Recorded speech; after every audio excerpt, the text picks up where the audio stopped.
हम लोग सॉल्व करने जा रहे हैं प्रीवियस ईयर 2024 का मैथ्स का क्वेश्चन। तो ये जो है, अब सेट देख लीजिए, जो सेट और कोड दिया हुआ है उसको देख लेते हैं।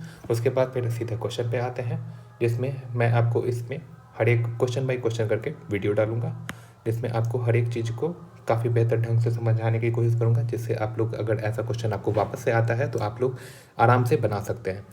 तो पहला क्वेश्चन है, if the sums of zeros of polynomial px equals to 2x square minus k root 2x plus 1 is 2। तो यहाँ पे क्या दिया हुआ है कि सम ऑफ जीरो जो है वो √2 है इस क्वाड्रेटिक इक्वेशन का, इस पोलिनोमियल का। तो यहाँ पे आपको बताना है कि k का वैल्यू क्या होगा।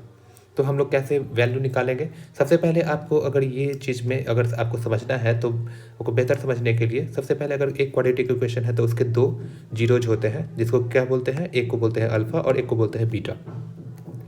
ठीक है, उसके बाद फिर इन दोनों का सम होता है और मल्टीपल होता है।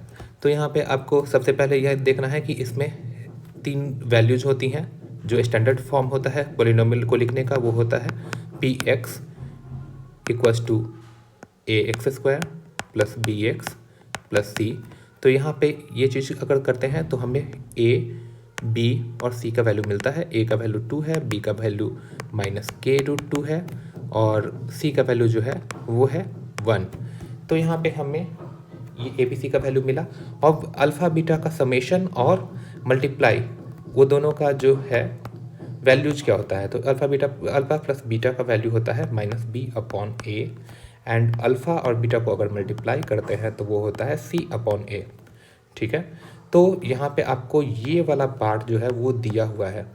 ठीक है, तो अल्फ़ा और बीटा जो है सम करने पे ये आता है -b/a। तो -b/a हमारे लिए क्या होगा, यहाँ पे अल्फ़ा प्लस बीटा को हम -b/a के फॉर्म में लिखते हैं। तो b है हमारा -k√2 और वो जो है माइनस भी होना चाहिए, तो ये माइनस माइनस मल्टीप्लाई हो जाएगा तो माइनस का प्लस हो जाएगा।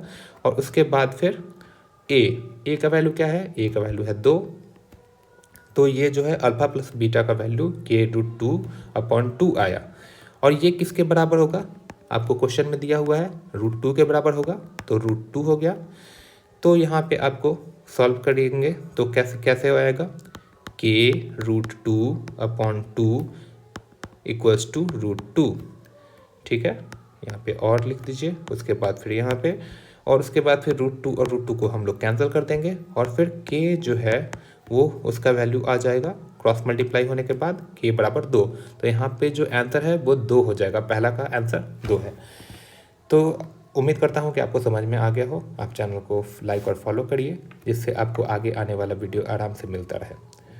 उम्मीद करता हूँ कि ये आपको पसंद आएगा। वापस से फिर मिलते हैं अगले क्वेश्चन में।